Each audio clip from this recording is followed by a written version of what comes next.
Doesn't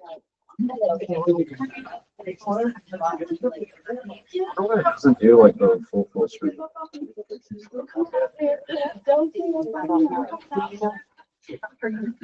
just noticed that. Very analytical.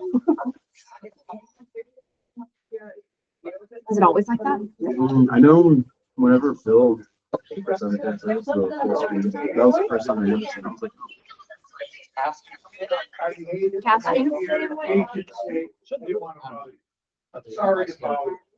like two clicks I figure out before. Hi, Raj. Diane.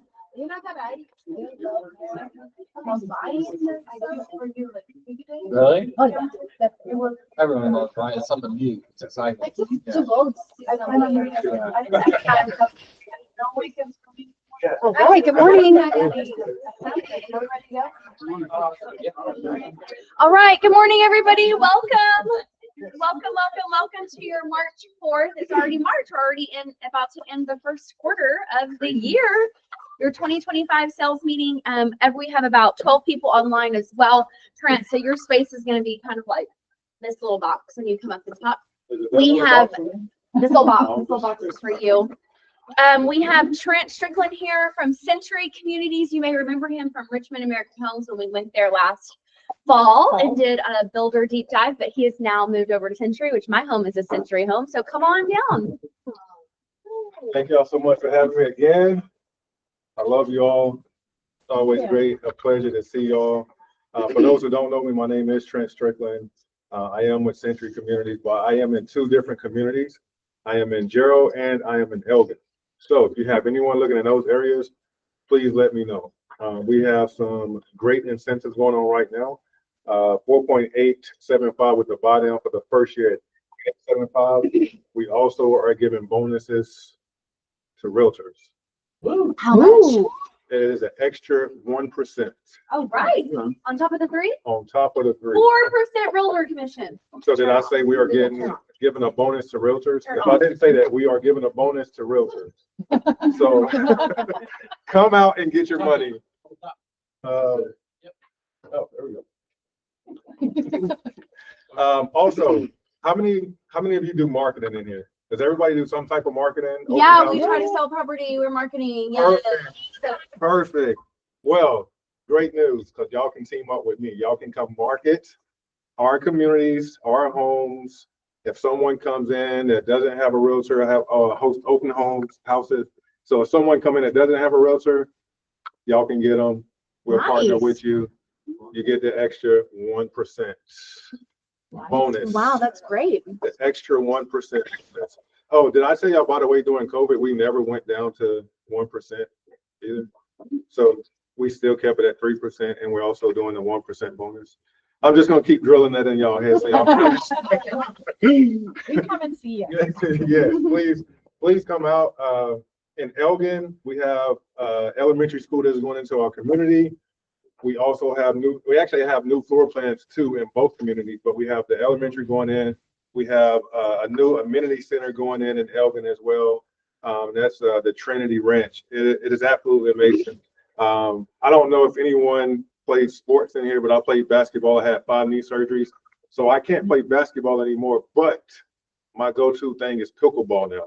And then we got a pickleball court out in Elgin. So if anybody want to challenge me to a pickleball, I got you. All right, just come out and we'll have some fun with that.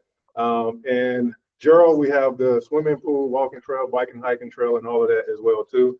You got 3 amenity centers out in Gerald. In Elgin, we got 1 big one. So we got everything you need and everything that your clients are going to want in our communities. We also have the 3 new floor plans that we do have. One is the Bristol. It's a 5-bedroom. So you got the owner's retreat down. You also have a secondary bedroom down, 3 full bath. So you got the 2 downstairs and 1 upstairs with the rest of the room and a loft. We also have the Hampton, and that floor plan is about 2,500 square feet. We also have the Hampton, which is right over 2,000 square feet, which is a 4-bedroom with a loft. So normally we just had all 2 stories with all the rooms upstairs. Now we have 2 stories with the primary room downstairs. The 5-bedroom with the Bristol, the Hampton. And then we have the Lexington, which is just a 4-bedroom, 2-story, 3 bedrooms up, no loft, a single story or a single bedroom down, the master is down. So we have some great new plans. We have changed out our finishes as well. So our finishes are going to be so much more modern now. So they're going around changing all of that. So it's going to be good. Price point in both communities, for the 5-bedroom, you're looking at $340 and below. So it's hard to beat that, $340 and below. A great thing that we are doing to-be builds. So if you have a client that is looking out August, September, but want to build a home, we can do that so we can get them locked in so y'all don't have to worry about them doing anything else or going anywhere or going crazy. We do have that in both communities as well. So it's a lot that we have going on that I wanted to share with y'all. Do y'all have any questions for me? On in your Alvin, you have 4 bedrooms there? Yep. And what's the price point on that? So all of those are right now probably about 304 and below. 305, 309 at the max with single other 4-bedroom, unless you go into the 2-story, like the Hampton, which is about, I just made one, it's 314, 315. That's a 4-bedroom with a loft. So the prices are actually very, very competitive to the market right now. Yeah, so I got 2 questions for you. One, what are the tax rates in both Elgin and Gerald for you? And Gerald is 2.6 and Elgin is 2.5. Okay, great. Second part of my question, with your move from Castle Rock communities to Richmond? I'm sorry, Richmond, Yeah. not Castle Rock. Richmond to Century 21. What are some of the differences that you see and kind of what makes Century 21 the builder they are? So Century Communities. So the Century 21. Oh, that's all right. That's your competitor, man. You got so honestly, the difference for me why I moved is because I had a couple friends in management here with Century, and they thought it would be a great fit. And the price point for Century is a lot less than Richmond American Homes. Mm-hmm. Now, being honest, Richmond American Homes probably have nicer homes because the price point of them. But if you're looking for someone that is renting it and looking for a first-time home, then that's where we come in. So the difference is going to be the price point, and the demographic that we're catering to. So. Are there any more handouts?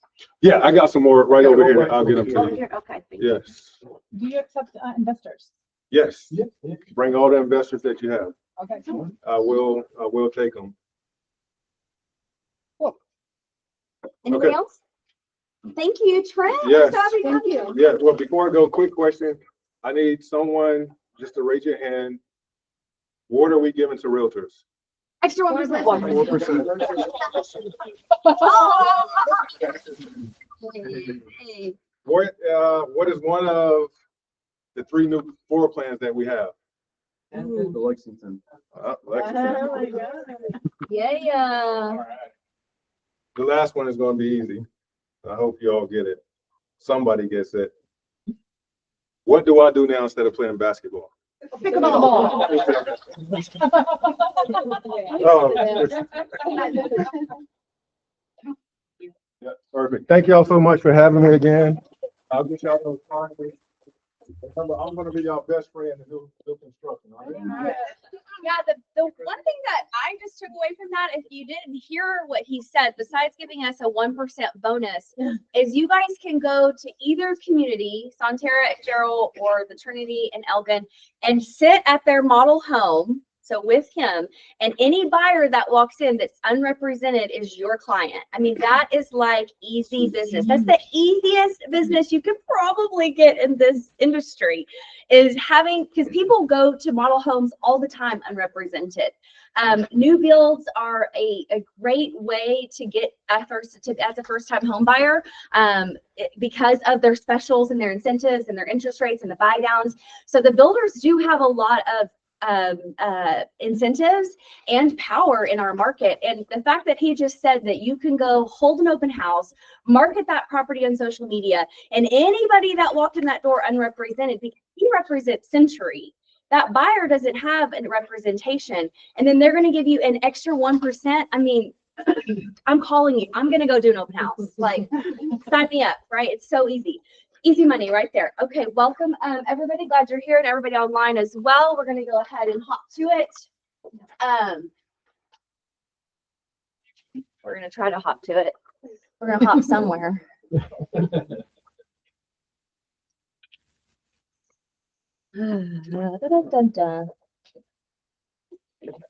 All right. Oh, that's me. Okay.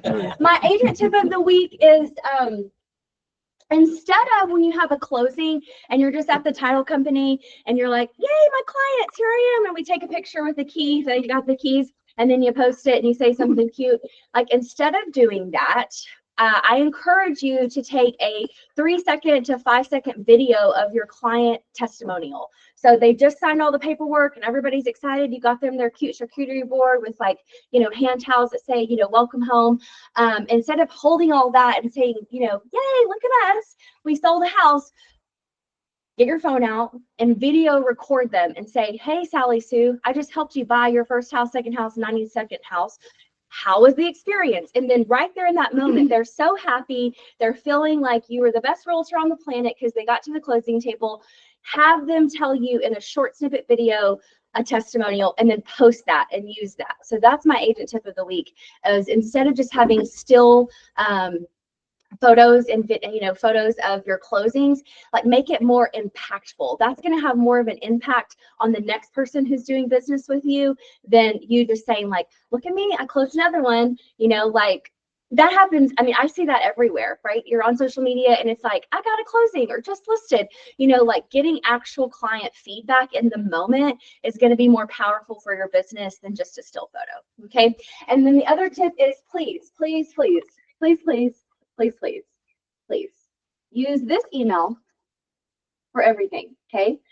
WCmanagement@JBGoodwin. It goes to all of the managers on staff. We have 4, Rich, Catherine, Hank, and myself. And anybody who's available in that moment to help you will jump on and help you, right? Because we're all still doing our own businesses, right? Rich has like 5 listings right now. Hank has 3 buyers. Catherine has a couple listings. So it's not like we're not also doing business. We are. And especially on nights and weekends at 9 o'clock at night, when you're like trying to go under contract, I need help right this second. Like, what do I put in box 7291? I forgot. You know, like, email the question to WC Management. Whoever's available will answer the call. Okay. Please, please, please, please. Oh, it's coming yellow now. Neat. Okay, listings. This is last 2 weeks. Michelle Moore, where are you? Okay, good. Last 2 weeks, these people have gotten listings. Kevin Clark, Dione, and Shakura. Good job. She actually got 2 listings. Way to go, girl. Under contract. Yes. Woohoo! So I've got a couple under contract for listing from the previous time and the new one. So this is, you know, times 2 or 3. Inga, Alex, Luis, Artie, Taylor, John, Courtney, Edward, Kevin, Abraham, Terry, Shilpa, Kareen, and Diona. Way to go. All of y'all got something under contract. I can't thank you. I will be calling you. Thank y'all so much. Yeah, I need to get started Y'all on have a great day. It's right in my backyard. So yeah, that's amazing. Now you got to get them to the closing table, right? Yes. By being the real estate concierge, right? So that's your job, real estate concierge. Like, how can I solve whatever problem is happening to get this contract to the closing table? Lease listings. Way to go, Louise. Yes, and Andrew, Corinne, Cal, and Terry. Again for the last 2 weeks, right? We haven't seen here because we went to deep dive last week. And then lease keys. All these people got lease keys. So Ashley, Emma, Raj got lease keys. Karen, Luis, Myra, Contessa, and Maggie. Okay, come on down, Mr. Vice President. Good morning, everybody. Morning. It's Mardi Gras. It's Fast Tuesday. Let's tomorrow. So we got today. That's awesome to see so many faces up there. I'm super excited about that. We're getting business done. We're out there doing it. Great job, everybody, over the last 2 weeks. Very exciting. I hope you all can start to feel it too. I'm definitely starting to feel it. Some announcements, some housekeeping to take care of. Agent of the month, Terry Richards. 3 buyers, 2 listings, and a lease. Like, that's a lot of business. And while she was in the hospital. So if you see Terry, reach out to her, let her know, hey, you're doing a great job. And also, I hope you're feeling better. She did all of that, and she's putting in amazing work. So we wanted to recognize her for Agent of the Month. So thank you, Terry. You're so great. Premise is we're gonna be doing our success calls this Friday, guys. Very excited about this. March 7th, 1 p.m. This is our opportunity. We're going to kind of give you guys some education. We're going to talk about kind of the lending handoff, those kinds of things. And then we're going to have some scripts for you to go over, be able to work on for sale by owners, buyer leads, withdrawals and expires, all of those. We're going to kind of go over all of that, and then we're going to actually make those calls. We're going to sit in here. We're all going to do it. You're going to watch me do it. You're going to watch Justin do it. And then you're all going to hop in there and you're going to do it as well. We're trying to help you guys get more comfortable and be thinking about real estate and doing all of the things that you need to be doing. And this is how. I know, Eli, you wanted to hop in on this? Well, yes. Yeah. Well, one of the things that I wanted to say that during this process, something that we're trying to do that's a little different is, on a regular basis, and I think Hank's going to schedule these things every other week, these success calls. But we're going to start by sharing some information about the mortgage process. Information that hopefully will help you convert on some of your leads. And we're just going to start with, what does the handoff look like from a realtor to us? What do we do when that handoff? But in the process, provide you guys some information that when you're making phone calls, some of the information that we provide may allow you to convert on that lead to address those objections. And in addition, something different that we're doing. I've been able to gather a list of buyer leads, and I obtained them from a lead generating service. Now the leads aren't brand new, crisp, and I received them yesterday. They're a little stale, but still, these are leads that people went through the process that said, I want to buy, and answered a lot of questions to find out, should a realtor or a loan officer call them. And for the people that attend, we're going to hand some of these leads out. And when Hank was talking about going out and making phone calls, you'll be able to call those leads. And if you convert them, pair up with Justin, pair up with me. Oh, by the way, we got Whitney West in the back, our loan officer assistant. You get the lead, you call them, you enter it into Moxie, you drip them, and all of that process. So it's like a start to finish kind of a process. And I think that's a little different. Yeah. So hopefully, and then in a nutshell, that's basically it. Cool. Thank you. Friday, 1 o'clock. Friday, 1 o'clock. Before Friday at 1 o'clock, we're doing a matrix class here in person only for the update. So the MLS Unlock It matrix has been updated. They're listing their CMAs, their portals. And so if you need to know those updates, I encourage you to go, like Hank has said in several emails, to look at their training classes from your member portal and to go to ABOR and to do in-person learning, or you can come on Friday and we're also going to teach you some of the new tools. This won't be like a vast overview of the matrix. It's just going to be like, this is what the portal is going to look like for your clients now. They are going to have to activate the portal to accept membership, create a login. So there are some different things, but it's also really nice and user-friendly. How to make CMAs, comparative market analysis, how to make your listing portal for your listings, all that. So that will happen right before Success Calls on Friday. Yep. And happy hour today. We're doing a Mardi Gras happy hour at Razoo's 4 to 6. So come join us, have a good time, some food, some drinks, and get to know everybody. It'll be great. Nope, still going on. I thought Still going it said on- strong. Yeah, I saw it on the calendar. It looked like it was canceled, so. I can't make it anyway. Catherine, come on up. Try to have a good time. All right. Good morning, everyone. Good morning. Yes. There you go. So I have some tips. So we redo a little bit of the tips things now. So I give you the real estate tips Tuesday, and after that we go over contracts and agreements and things like that. So that we every single week we have a little bit where we can learn all together and answer questions about these. So my real estate tip Tuesday today is how to capture leads in your open house.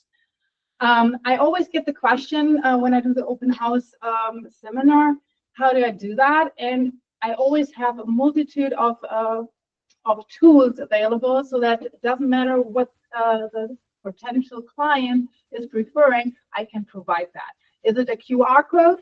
Is it your business card in a digital form, like a Blink card, dot card, something like that to catch them? Or if you're using the MLS Unlock app, where you can share these information and you capture automatically their email address and can put them into your Moxie and get that rolling. So in essence, this is how you capture them, but also engage with intent. So when they are finishing their tour, so you don't want them to just go out of the door or tell them, hey, call me, give them the card, right? We don't want to do that. So ask them, greet them when they come in, and let them go and say, hey, when you finish, please come back and give me feedback about the house. Tell me what you like and what you don't like. Tell me that because not only it's helpful to me, it's helpful to my sellers because they get an opinion of potential buyers, what might be of concern, what might be something that we want to change, if it's a color of a wall or something like that. We have these kinds of situations. So ask them, what do you like about the house? What is your ideal home? If they're unrepresented, you get to know them a little bit better. And that is a bonding time that helps you convert these to your clients because they start liking you. Oh, they want to know something about me, what I want to have, right? What would you like to be notified for new listings? Do you want me to put you in a portal like the MLS Unlock app, things like that? So this is how you capture them, keep them engaged, and have them on your side, okay? And then the most important part is, and it's always the follow-up, the money is in the follow-up. Don't just capture that and leave it like it is. Within 24 hours, 48 hours, contact them, text them, call them, email them, and ask them, hey, it was so nice to meet you. Or if you set them up on the portal, hey, do you like the portal? Do you like the setup? Or do you think the houses that I sent you in the portal, is that what you're looking for? Or should we tweak it a little bit? Make it all about them, but don't leave it. Just don't leave it. Just engage. Do it again and again. Sometimes they need 4, 5, 6 drops until they answer. It's like with little kids. They want to, there's a new vegetable on the table. First time, oh, it's broccoli. I don't want that. Second time, it's green. I don't want that. So they need 7 to 8 reminders of something that is new until they start accepting something new. And it's the same thing in sales. You actually need to engage multiple times until they come back and engage with you. Okay, that's my tip Tuesday. And then we go a little bit over the residential buyer tenant representation. There are a lot of new people that we have here, and we thought it would be nice to get over all the little paragraphs step by step each week a little bit so that you know what you need to put in there. So what comes on top? The first line. Name. Okay. So what do you need to think about when you want to put the names of your clients in there? Full name, legal name, Lacy? Right, the legal name. When you start these, ask them for a document or the ID in terms of that, like the driver's license. You need to make sure anyway that these people are real for you, right? because that helps you later on if you have the legal name in there. So if you have somebody saying, hey, some people, they have my nickname, right? And they go by the nickname. You can't put the nickname in there. You need to put the legal name that is actually on a document in there. So, and then of course, get the right address, get the right phone numbers, emails, because you need to reach them. In the whole transaction, we need to have these. This is the first time you're capturing them when you get them. So keep them in there. The other thing is, okay, broker, what do you put in here? Should be good with N. Agent information. Correct. And since we're in the Round Rock office, we put our Round Rock office as an address in it. Same thing, which phone number comes in there and which email? Yours. Okay, because this way, even your clients can, when they have this, they always have yours in this every single one page, right? So, and in terms of the second one, appointments, the client grants broker to exclusive right to act as a client. So it's in essence, this client promised you with this agreement to exclusively work with you, not with somebody else. Okay, this is a binding agreement. Third, definition. So in essence, what would you put in there? We're in the Round Rock office. You have a client. What would you put in here to specify the area where you're looking with your clients? Included but not limited to. So always don't limit yourself and say, okay, we're only looking in one zip code. Your clients can switch their mind within a second and think, okay, I don't want to be in Round Rock now. I want to be in Huddle or maybe in Taylor or somebody else. So put something in there, Austin metropolitan area and surrounding counties, something like that. Because it's really broad. The thing about that is if you put that in, so you have the problem with, you know, the knowledge in terms of the area itself. So it's really important that you not limit yourself to just one short thing, right? Make it broader so that if your clients change their mind, that you are able to do it and don't have to amend anything in something. Okay. So, and the other thing is the terms of the agreement. What do you would put in there? Date of first contact, up to 3 months, 6 months. So I would put in there a minimum of 6 months. What happens if you have clients who are out of nowhere say, we not want to have the resale, we want to have a new build and we're building from scratch. So then you have a year. So you always have something in there that is like, okay, AC ductwork is not coming in. We have supply issues. We had that in the past. So always make sure that you have enough time with your clients so that you are always safe in that agreement. Okay? All right, I think that's it. Anniversaries, yay! Look at all these wonderful people who've been here for all this time. We have Cheryl and Contessa and Deidre and John and Todd and Zayd have all been here for a year. Congratulations, way to go, John. We have Magda and Ashima and Dana have been here for 2 years. Yay! Daniela and Laura and Peyton and Taylor have been here for 3 years. I have been here for 5 years.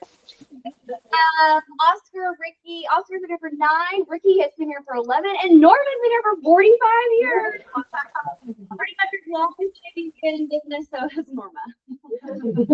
If you don't know Norma, she's lovely. She does a lot of work in Georgetown.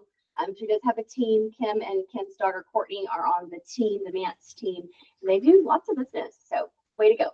Happy birthday. Yay, birthdays, March birthdays. So I'll run through these. You have Adriana, Kumar, Jasmine, Emma, Karen, Louise. Not you, the other Louise. Trisha, Sonia, Hank, March 15th. Yay. Kevin, Trisha, birthday's coming up. Ibrahim, Ashma, Amish, Benito, and Umberto are all gonna be older this year. And come on down, title tip. Good morning, everybody. I'm thinking Tuesday, but it feels like it's a Monday. I don't know if maybe it's just been. So real quick, it's classes, you know, all the forms that have kind of changed and some of the stuff that's coming up. We have a class tomorrow. It's going to be from 10 to 12 over Zoom. You can go into our website, awesometitle.com, to go register for it. Steve Etzel is going to be teaching it, so you know it's going to be good. And just going over all the just the track forms that have changed and all the things you need to be up to date on, and it'll be a really good class. I'm going to be doing a pop-by class Thursday at 11 here in y'all's little office right here. So would love to have you come join me. We're going to go over some spring ideas that go to stop by and say hello to your clients, and maybe some business to business if you want to do that as well. But yeah, would love to have you come join me. And then our title tip would be, Hi, I'm Christy. See a lot of new faces out there. So Hank asked me to talk about this. I know I've talked about it before since there's a lot of new people. The difference in deeds. Because we get this question a lot, I know y'all do. There are 3 basic types of deed, and you have a quitclaim deed, a special warranty deed, and a general warranty deed. The difference is no liability, limited liability, full liability. And so what that means is a quitclaim deed, the seller signs that, and they're basically saying, I don't know if I have any interest in this property, but I'm deeding you whatever interest I own. There's no liability behind that. A special warranty deed, which you'll see builders do most of the time, they're just saying, I'm only guaranteeing you the ownership and any defects in the title from the time I own the property forward. But I'm not guaranteeing you anything that happened prior to me owning the property. That's a limited liability. Full liability is the seller saying, I'm deeding you all interest in the property, everything that happened before me and while I own the property. So for your buyer, obviously you would prefer a general warranty deed. In reality, your buyer's getting a title policy, which ensures them full title. Regardless what kind of deed the seller signs, we're ensuring the title to the property. So if there was a defect prior to the seller owning the property, and we used a special warranty deed, the title policy is still going to cover that defect. We don't accept as a rule quitclaim deeds. There's no warranty behind it. So we used to see a lot where divorces, they would do quitclaim deeds. And we were always having to go back and say, we need to track down that ex-spouse and get them to actually sign a general warranty. Luckily, divorce attorneys have evolved over time and they're doing the right deeds. But that is the difference. Does anybody have any questions about that? So our buyers don't need to worry about the deed as long as they're getting title. As long as they're getting a title policy. That it doesn't really matter. Right. Now, if for some crazy reason they didn't want a title policy, you would definitely want a general warranty deed. Because if there was a defect in the chain of title and your buyer tried to sue the seller and they used a special warranty deed, that seller's only limited to the liability at the time they own the property. On a general warranty deed, the seller would be fully responsible for the chain of title. Okay. Yeah. Well, if you need anything, we appreciate y'all. Thank you. Good morning, everyone. Once again, I'm actually going to start with the pop quiz. When's the best time to buy a property? when you can afford to buy property. Right now. Right now. 5 years ago. Exactly, right now. You should buy it. Yeah, and I don't have any gift cards. I've got business cards. But anyway, and the reason I start with that is because right now we're seeing a shift in the market. Right now rates are lower than they've been since October the 3rd. And there's several factors for that. Soft economic data, some of the information that's coming out from the Fed minutes, some of the key indicators that are coming out. So right now, with inventory a little high, prices probably lower than normal, the last, 36 months? Yeah. Something like that. So all of these factors, I'm not going to call it a perfect storm, right now is a good time to buy. Um, Now, interest rates, like on a conventional loan, will probably get you 6.75. On a government loan, maybe 6.25. So things are trending downwards. And let me just kind of support some of the things for Friday's call. You know, we're going to try to share information because we do have additional products for you to try to convert some of those buyers, and particularly in the investment. We've got a few extra products that when you're talking to people, you know, helping them make money through real estate can be a thing, is a thing, and we can guide your customer. Anyway, if you got any questions, feel free to call us. Thank you. Come on down, James. I didn't know if you were going to be here, but come on down. Well, I'm here, everybody. Morning, everybody. So a couple quick things. We had, who heard the wind last night? It's pretty crazy, right? A lot of rain coming down with it. If you're not aware, what happens with that is the wind comes through, hits the house, and the roof shingles will actually fold up. And then water gets pushed in underneath those shingles and can cause some water damage. It's not a guaranteed thing. It doesn't do it to all shingles. It does happen. So if you don't have a roofer that you know and trust, let me know. We have 3 of them that we work with, and they'll go out and do a free inspection to make sure everything's in order. I say that for you as an owner, and also if you have homes that you're trying to sell, to make sure that everything's dialed in before you try and sell. You don't have an unexpected thing pop up that now causes something to slow down. Okay. So if you need that resource, please feel free to reach out. We'd be happy to help you out with that.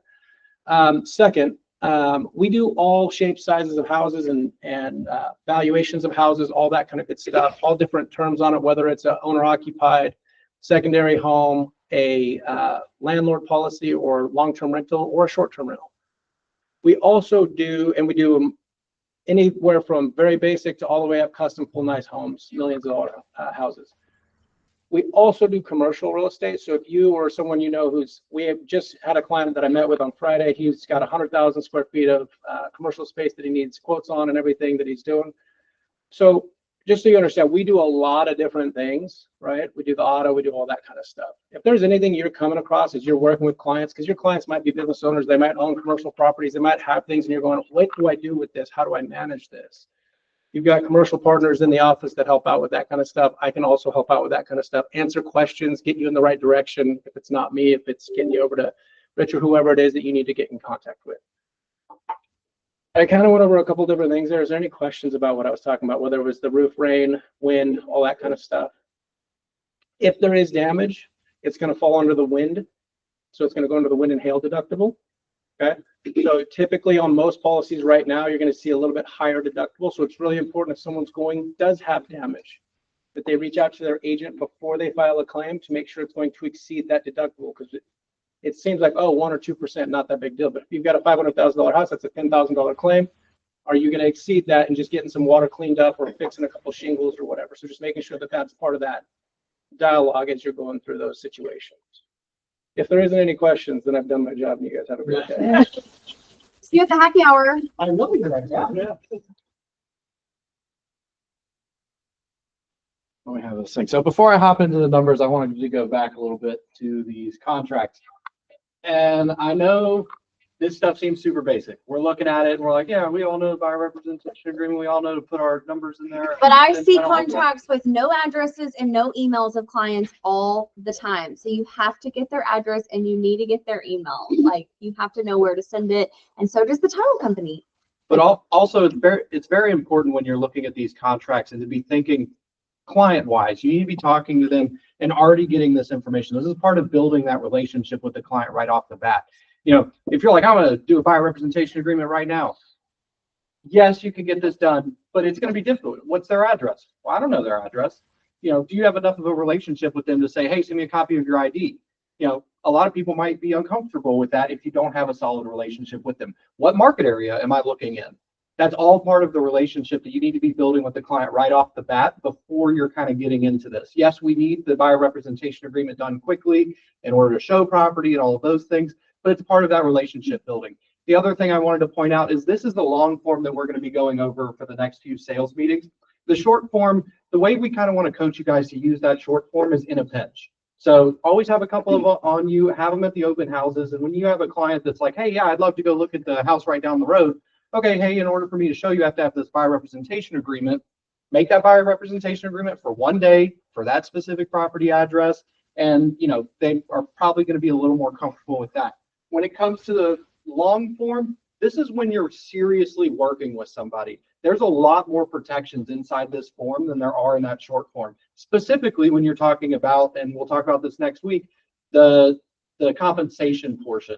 The short form doesn't specify where you're going to see that compensation. It just says, here's the compensation amount and here's how I'm going to get paid that compensation amount.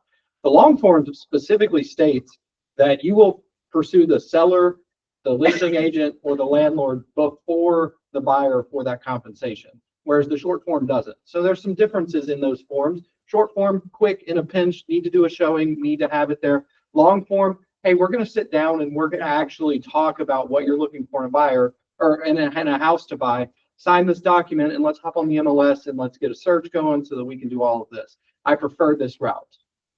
I was under the, and maybe it's my memory is bad or something, but when we were doing all the, talking about all the new forms back in August and all that, I thought we were told to use the short form just for leases and the long form for purchases. Yes and no. Short forms works a lot better for leases. As we all know, tenants can be a little skittish. You know, it's hard to pursue them and be like, hey, sign this 7-page document. They're going to be like, I don't want that kind of commitment. Whereas if you present them with a 1-page, like, hey, you know, it's just covering this information, they might be a little more receptive to that. Same thing when you're working with a buyer that you don't have a great relationship with. Like in the example, they come into an open house, and they're like, I'd love to see that house down the road. And you're like, okay, I'll be done with my open house at 4 o'clock, and then I can show you that property. We have to have this buyer representation agreement in order for me to move forward with that. Here's the short form. If you're gonna be working with a tenant for several months, we could use the long form. You can, absolutely. But if we use a Buyer short tenant form representation instead, agreement. it's not necessarily a bad thing. No, not particularly. Like I said, tenants tend to be a little more skittish. So a 7-page document, they get a little hesitant on. And one more question about the client. Yeah. If it's a married couple, both have to be on the form. Ideally, yes. And if it's roommates, how do we do roommates? Same thing. All on the same form? So when in tenant cases, yes, all the roommates need to be on there. If for some reason you've got 2 roommates that are looking to buy a house together, absolutely, whoever's name is going to be on that deed and whoever's name is going to be on that loan needs to be on it. The Yeah. only thing that I noticed is that both phone numbers don't fit. Just one. Yeah. You can do that in DocuSign. You can create another. Yeah, you can put a text box and add another number there. Usually I'll just put the primary contact for that. But all of this information, the point is build the relationship with the client first. You already should be in a position where asking for this information isn't super uncomfortable. If you know, that's what the difference with the short form is. Yeah. Okay, cool. Back to the market. Go back to there. Okay, numbers. So new active listings is it's actually about plateau where it has been. So they're continuing. There's more active listings coming on. As we get into the spring, we'll start to see this number increase. It's up by about 100 from where it was last week. I know we didn't get a chance to really look at it last week.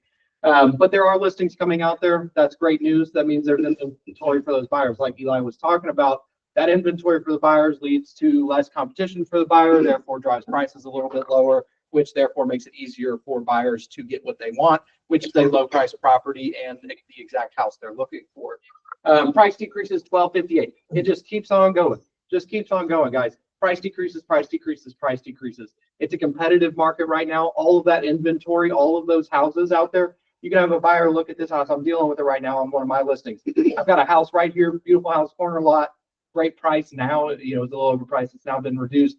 But we've got a house right next door to us, 3 houses down for $30,000 less than our house. It's a little smaller, other things like that. But in a buyer's mind, you're looking at it and you're going, well, that one's way cheaper. Let me just go to that one. So price decreases. You're seeing that. You're seeing a lot of inventory. That's driving prices down. A lot of competition for sellers, a lot less for buyers. So good position for those buyers to be in. And like you said, interest rates are in a great position right now compared to October, even back in 23. So good position for those buyers. You can walk into a deal. You've got a great monthly payment. You can ask for a lot of concessions. You can ask for price reductions. You can really get aggressive with these offers with buyers specifically. Sellers, make them aware. Make sure your prices are competitive right off the bat. You don't want to be in a position where you're overpriced. Every seller overprices their house. They want more for it. We all know that. We need to be competitive so that we get this thing sold. Is your goal to sell the house, or is your goal to list the house? My goal is to sell it. Price increase 124. You're really not seeing a whole lot of that. That's people fluctuating things, builders usually. Back on market 187. Springtime, you're going to start to see that number kind of tick up a little more as well. People are going, hey, I'm going to put it back on the market. That also means sometimes canceled contracts. That happens as well, but that's not a high number, so nothing to fear. Active under contract 516 and pending at 497. Those are a little higher than where they were last week, which is really good. These numbers overall indicate that buyers are out there. They're ready. They know this information. They know, oh, that interest rate looks a lot better than it has. Let's go make an offer. So they're out there. Like Ashley said, like Trent said, go sit at the builder's open house, grab those buyers. They're out there. They're doing them. Do open houses for our listings. Do those things. You will find buyers. I know there's been a lot more traffic. The weather's been better over the weekends. That drives a little more people. Closed at 708. This is actually a pretty high number for closed property. So like I said, those buyers are out there. And then withdrawals, expires, and holds. That's the opportunity, guys. That's what we're going to be talking about with success calls. That's where we're going to go, and we're going to try and pick up these listings that maybe they had something happen where they had a bad experience, or they just wanted to reevaluate, or they wanted to catch a better time in the market. Well, now's a great time in the market. You got a lot of buyers out there that are pulling the trigger. We just need to be priced competitively as far as the selling standpoint. Rather than standing up here and just, I had a client, well, not a client yet. He's planning to sell, and he asked me this question: when is the best time to list the property?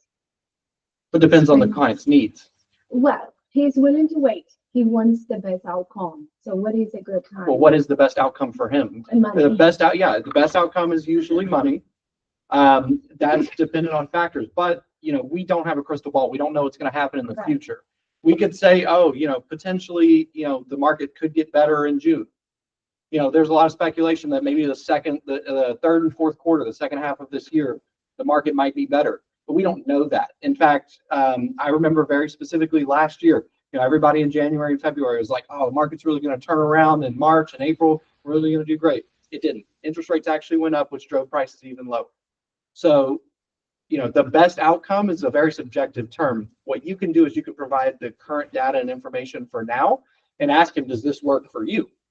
Because if this works for you, we can actively sell your home, we get this sold, and then, you get your profit taken out of it. If it doesn't work for you, then maybe we need to reevaluate and we can continue to watch the market. But I can't tell you for certainty that it's going to be better in 6 months. No, I get it. So in the rental world, usually the high season is April, May, because people move to the summer. There's typically more movement in the market. Doesn't apply to. It does. There's typically more movement. There's a little bit of a bell throughout the year. Historically. Yeah, if you look at it over time, usually April, May, June tends to be the busier months for actual homes sold. But that doesn't, necessarily constitute more value or price. Yeah, that just means there's more buyers. Thank you. Yep. So rather than stand up here and just going over numbers of a specific city, I wanted to give you guys a tool that you can use to evaluate the market for yourself and really kind of watch this. So we're all familiar with this page, right? This is my MLS home screen. From there, if you just scroll down just a little bit, you'll see this unlock stats. It's kind of a newer app.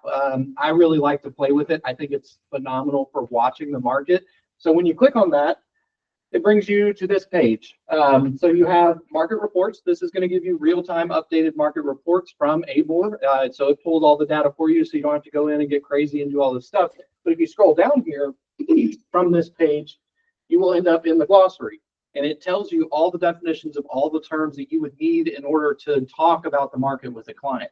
So like with our success calls coming up on Friday, this will be helpful for you to say things like the current days on market, the current price, average percentage closed over asking price. Like those are helpful tools for you to be able to use. And then once you, I'm sorry, this is a little confusing. Once you do click on the market reports here, it's going to pull all of this data from ABOR right away. And it's really, really useful. It's incredibly powerful. And it's a ton of information. You've got your whole dashboard here. You can go in and look at weekly sales, weekly inventory, yearly demand and inventory, yearly sales and prices, monthly, all of that. This is just the monthly sales and pricing here. But I mean, you can see over here that 17% down from the previous year on the number of sales. That's pretty considerable right now. Like thinking, okay, January, February, maybe it wasn't that great. Hopefully we'll start to see that. But from this time last year, or this time last year, you're down 17%. Median home price is down almost 3.5% from where it was this time last year. That's a pretty considerable decrease. So all of this stuff, kind of watching it, paying attention to it, you can go in and look at where the like average kind of prices in February fell, usually between 300,000 and 400,000. You can go over here and look at graph charts. So like you were talking about, when is the best time to sell my home? This is a great infographic to be able to show your client. You can say, median price of sales in June were significantly higher than where they were at this time. But again, that's where you have to ask the question to your client is, what are your goals? What do you need out of this? Like, if it is to get the best price, then we also need to be priced competitively, but potentially putting your home on the market April, May, June would work really well for you. So you can see that little bell curve there. Sales price by year, you've got 2025, 2024, 2023. We can all see 2022 was just outrageously higher than everything else. So tons of market stats for you guys to go in, play with, learn, improve that property knowledge, improve that market knowledge, and just kind of go through it. I would love to sit and talk with you guys about it. I look at this stuff every single day. This helps improve the way I talk to clients. I work with a lot of investors. They want to know this information. So it's really helpful for me to just go, okay, I can do it right now. Like right off the top of my head. Oh yeah, 2021, 2022, we were at almost $500,000 average price, whereas now we're at 410,000. So look at this right here. If you look back 5 years ago to still 5 years today, everybody that purchased 5 years ago has still made money. Yep. Okay, so even though COVID, everybody moved to Texas because the entire world was shut down except Texas. So they had to buy houses here and the prices went out of control. This is the anomaly. So you have to just tell people this is the anomaly. This is not normal. The housing market has now stabilized, but everybody who bought property before 2020 has made money. The property value has gone up. Okay, so this is a great graph to show clients and educate yourself on the value of homeownership. Yep. Is this information, is it possible to share it with your clients so they do? Yeah, so the way, is there like a link or some way to? There's not to this depth, no. Okay. You can share your Unlock MLS app with them, and it has a little bit of this, but to this depth, this is only for us. Okay. Usually what I'll do is I'll put together, kind of an email package for them with like a screenshot with the specific topics of what I want them to pay attention to, things that we've discussed. Yeah, the snipping tool, that's my best friend. And Shift 4, I'm all over that thing. But yeah, this is really just for us, and it just goes in depth like crazy. You can go by city, you can go by beds and price range, and so I have a lot of investors that will ask me questions like, should I buy a 4-bedroom, 3-bathroom house for my rental investment, or should I buy a 3-2? Because where do I get the more value out of it? Well, 3-2 is going to be a lot cheaper to buy up front, but you might get more return on your investment out of a 4-2 on resale value. But is your goal to resell it? Maybe your goal is to hold it for 15 years. If your goal is to hold it for 15 years, that 3-2 might work a little better for you. So you can go in and you can put together charts and graphs like that for them to see. A lot of people, especially, in the tech industries and the engineers and all these people, they're very data driven. And so they don't just like to hear me talk about it. They want to see it themselves. So this is a great way to be able to show them the information. Over, Rich.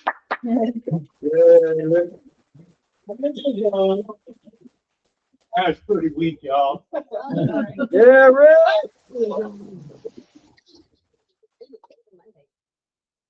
Man, with that information, right? You know what all that information is called? Product knowledge, right? Anybody feel uncomfortable talking to clients, talking to somebody brand new and trying to explain something to them or what's going on? If you have this product knowledge, if you know this stuff, you know where to get this stuff, then it's like, hey, I can teach you how to ride a bike. It takes balance. You got to know this stuff, folks. All right.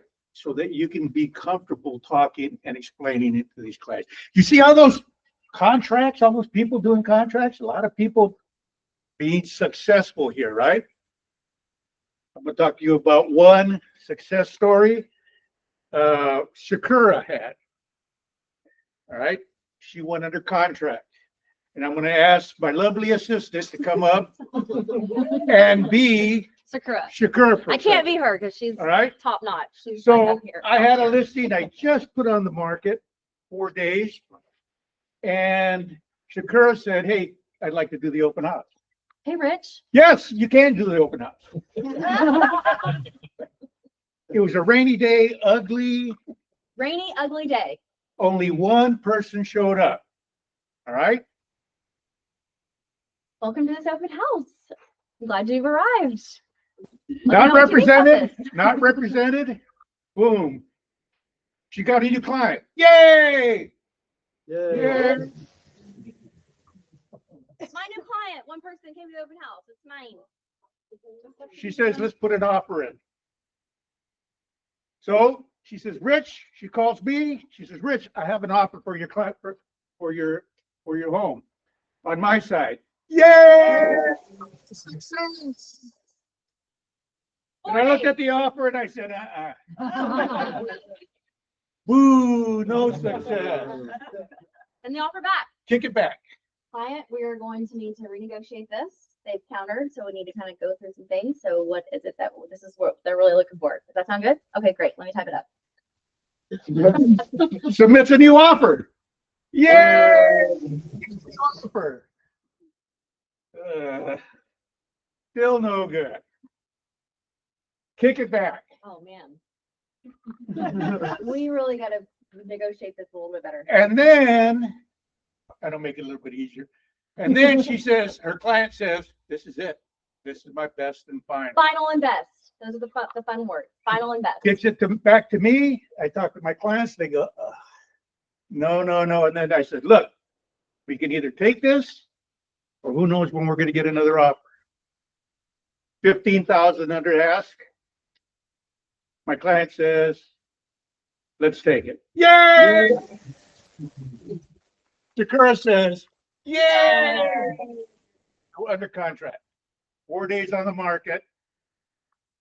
Who has had an open house where only one person shows up? Oh. That's all it took was one person. When I listed that property, I said, look it, be prepared 60 to 90 days. Thank you. My lovely assistant. I says, you never know. It only takes one. And that was the one. All right.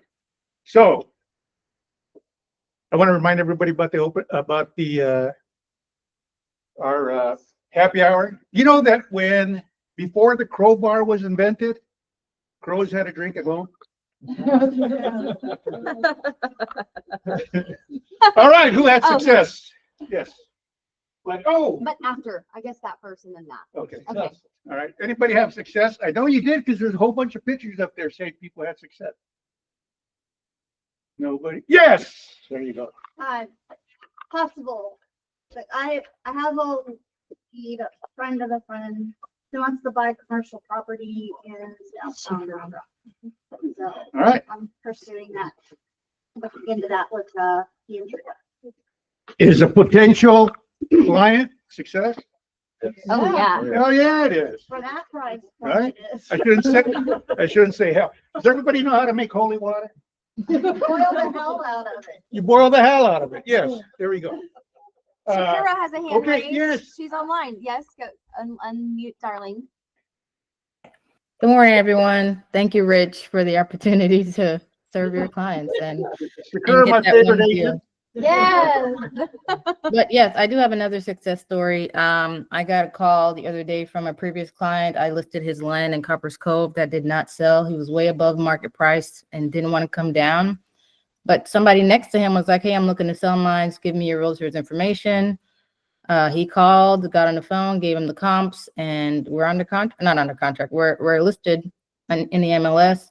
I am looking for an agent to help me list it in ABOR. So if anybody wants to do that, feel free to give me a call. I can help you with that, Shakira. Okay, thank you. For free. Thank you. I think I've always got something planned. All right. Hey, Google reviews. Google reviews. Shuba. Yes. 2 times. Jose says, Sorry, that's so small, huh? Oh, yeah. Blind. All right, so here we go.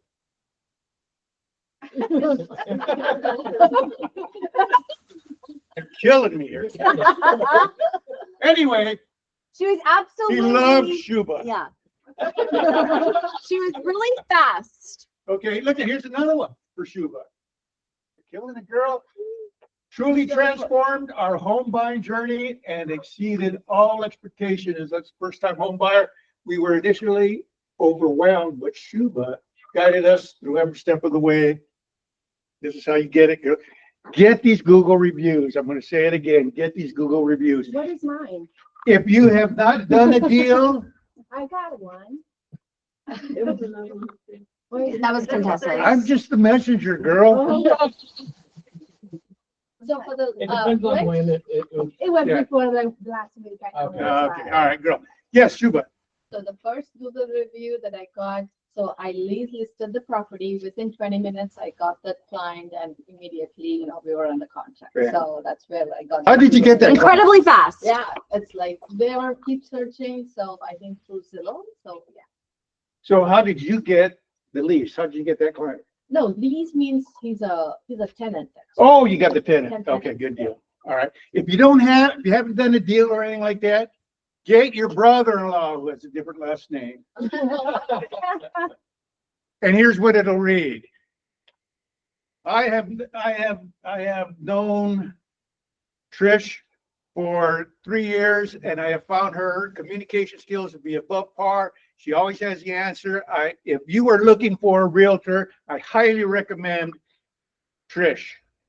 You can't go wrong. That's it. They never said we did a deal. They never said she closed the deal. All it says is she's phenomenal. She's great at communications. Boom, I highly recommend it. All right. I'm telling you, those Google reviews make a difference when they're looking in our website or when you're going to have a listing presentation, they're going to look you up. They're going to say, ooh, okay, this girl knows what she's doing, or this guy knows what she's doing. Anything else? I have a question about Yes. the Google reviews. Yes. So if you get a Google review on your own Google page, your business page, that can be placed on the GB Goodwin. Absolutely. Can you do that through Maria? Yes, you send them to Marianne. Yeah, send that to Marianne She puts it on our, Sorry. yeah. and She puts it Marianne on our Castro. website. She'll get that. Okay, I'm gonna leave you with this. I got On the website, I think though, in order to get an actual Google review on the JB Goodwin Google thing, like the client has to do it. Mhm. She's not going to redo it for somebody else because then it would post as her. But she can take that Google review and put it on your website so that it's there that says like reviews, like has your name, it has your listings and closings, it has your testimonials. Marianne will do that. But in order to get a Google review that says from Sam Smith, it has to be done by Sam Smith. Like if Marianne types in what Sam Smith said on your page, it's not going to say from Sam Smith, say from Marianne. So what I do when I get that on my personal, I copy paste what the client did and send that to Marianne. And then she posts what's in there on the website.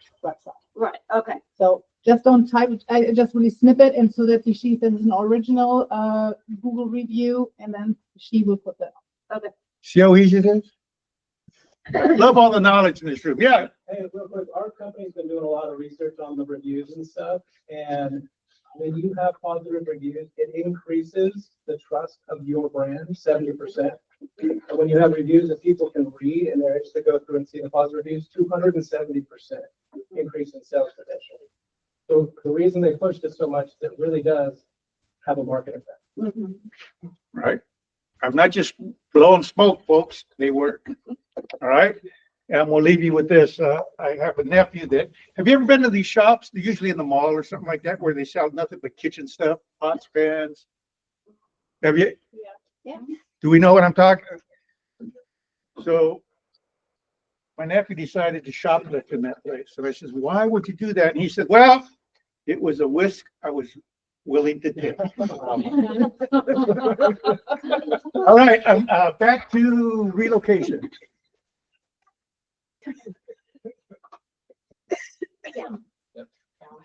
Hi, everyone. How are y'all? I'm good. Oh, spring bingo. Well, this sounds exciting. We were supposed to do the drawing last week. Do we know who won the? San Antonio. That's the thing. Somebody from San Antonio won the gift card. Meh. Spring bingo. We're gonna win that. I don't know what this is. I should have probably looked at the slide ahead of time. Sorry, guys. It's the next contest. It's been a week. Oh, that's it. Okay, well, I guess. It's gonna be big though. It's gonna be And big. Spring Up Bingo coming soon. I'm guessing there's gonna be a bingo card, and I'm guessing that it's gonna have to do with outgoing referrals. So remember what an outgoing referral is. It doesn't mean that they're necessarily leaving Austin. They could be moving anywhere that we do not service. Okay, so if you even have a friend that's moving in Phoenix to another address in Phoenix and you want to get them an agent, we get something called mailbox money. And then there's going to be something with this bingo card, which is going to be very, very cool. I'm sure of it. Y'all, can we please beat San Antonio? Please? Just one time. Just one time. I'm very competitive. This crushes my soul. Outgoing referrals, though. If you need help, ask me. I can help you. All right, and this is it. We're coming out to the last part of our meeting here. All right, we have next level training, social media networking. So this session is designed to navigate social media and everything that comes with it. So I know that we have a ton of social media. We have Instagram, TikTok, Facebook, you name it, next door neighbors, things like that. Sometimes it's overwhelming. Most of the time you use one post and then you distribute it all over the place. One cool thing about to learn about the networks and how it grows, it's nice because you figure out at some point you can make it a little bit easier when you combine things. For example, Facebook, Instagram integrate with each other, so you do it once and it distributes to everything. Same thing now, what the Facebook and Instagram do is you can actually switch a little button and say all your normal posts can be instantly also shared to your stories.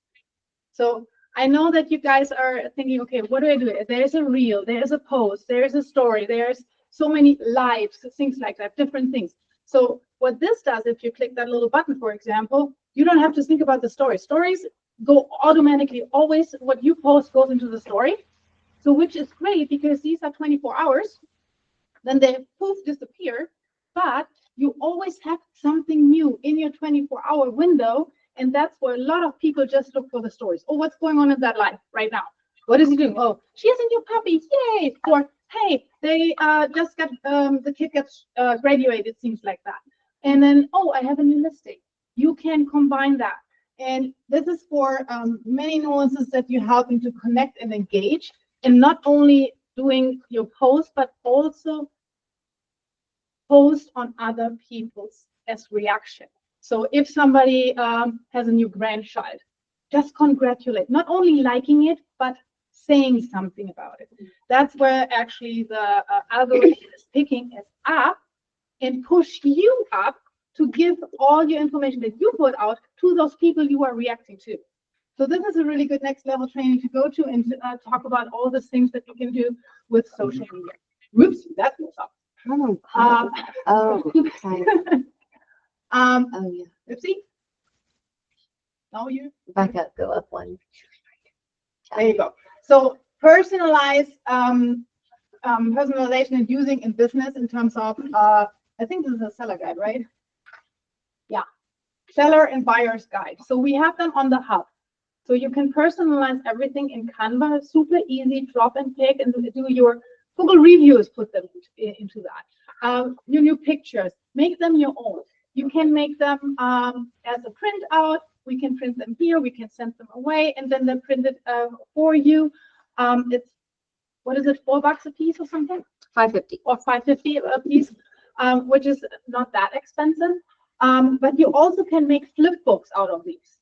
So if you want to send that via email, this is a really low cost. It doesn't cost anything. You just convert it to a flip book and send it out, and then they can go through your buyer's seller's representation like easy on the computer. Super easy. And that is with Tony and Caitlin. And then solutions over stress, mastering problems with our own Andrea. So she is a master in talking to people off the ledge in person and getting the deal done. So this is highly recommended. It's on Google. So challenges are inevitable and stress doesn't have to be if you know how to tackle this. And Andrea is really, really good in how she finds solutions. We're all about solutions, right? We want to have the easy way for our client, if it's a buyer or a seller or a renter or an investor.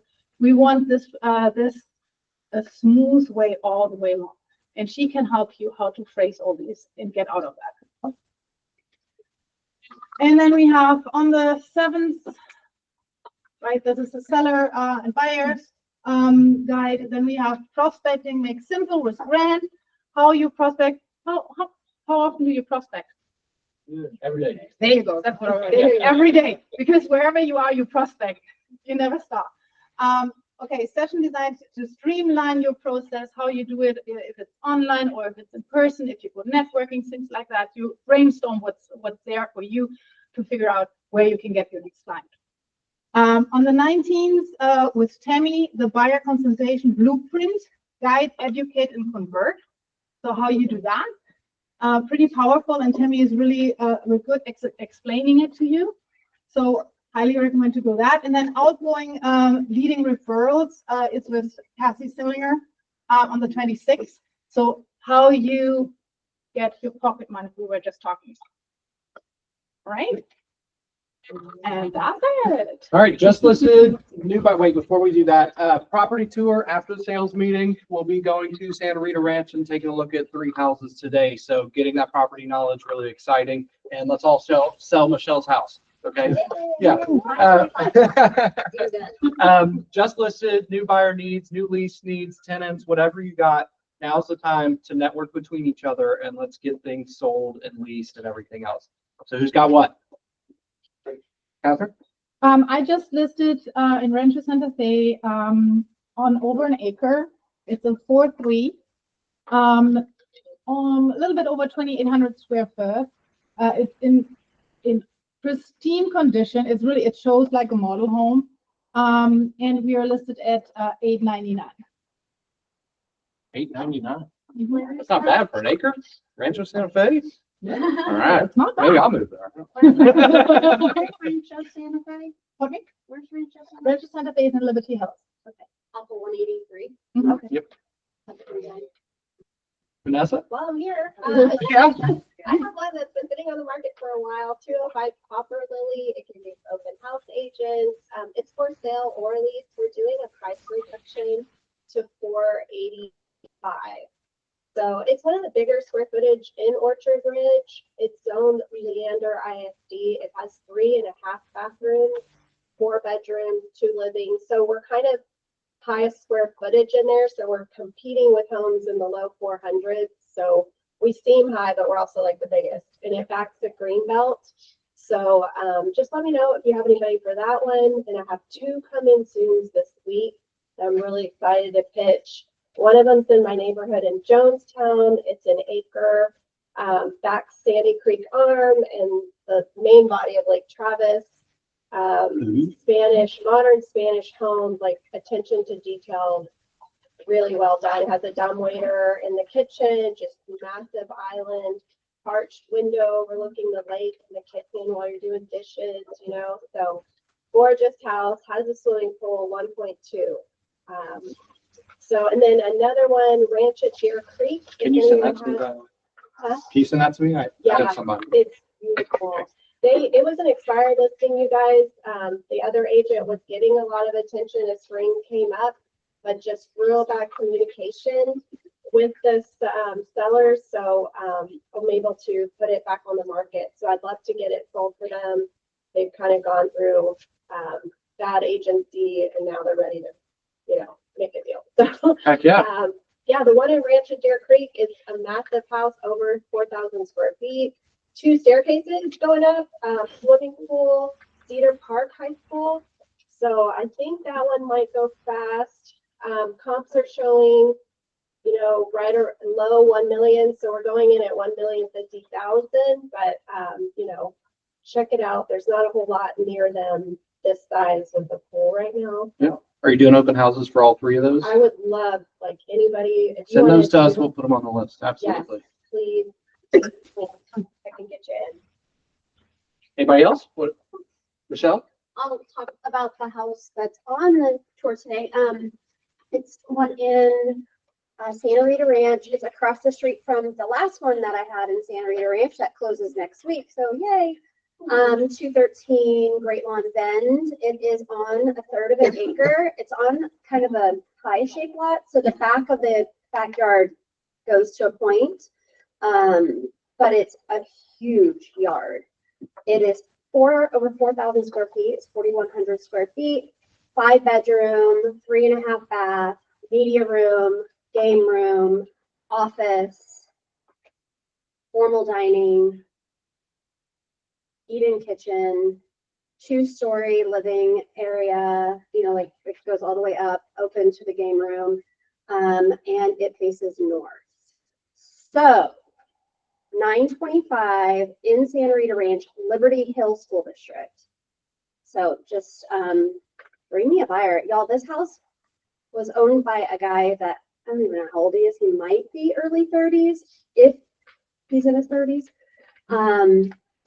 That went to make something in his kitchen one time, and he was like, this is way too messy. His parents live around the corner, so he never like ate in his house. No joke. And then I don't know anything about all these, like all the wiring and stuff, but there's a ton of wiring in every single room. I think there's Cat 6 in every single room. There's those black plugs, 220 volt. Is that right? 240, 2something? Yeah, but why? If you have a home in the home office, there's one in there, and then there's one upstairs. Mining Bitcoin or? I don't. You could have, and then there's 2 of those in the garage. So I think one of them might be for a Tesla. But just know that this house, for some reason, is super wired. Oh, there's no carpet except for on the stairs. And it's a really low burger. So, This is the one we're gonna see today, right? this is the one we're gonna see today. Very cool. So it has literally not been lifted. I mean, he lived there, but let's be honest. We are gonna leave at 11 o'clock. We'll meet in the, Lobby. thank you, Oh, and I need open house agents for that too. in the lobby, and let's carpool. I could take 4 people, and then whoever wants to go. Open house sign-up sheet will be sent out after the sales meeting as well. Maggie's got one. We're going to go over them real quick. Maggie is a buyer looking for less than 5 acres in Wimberley, Driftwood, Spicewood, Dripping Springs, all in, that's how she typed it, in the hill country area, has horses. So ideally would already have horse amenities on it. Already needs a house, 4-bed, 3-bath, budget 900 to 1.2 million. Anybody? No. Cool. All right. I'm not ready for that. All right, everybody. Property tour, meet in the lobby, and then I'll be around here today if anybody needs anything from me. And I think Ashley's there as well. Thank you. They say Paul, later.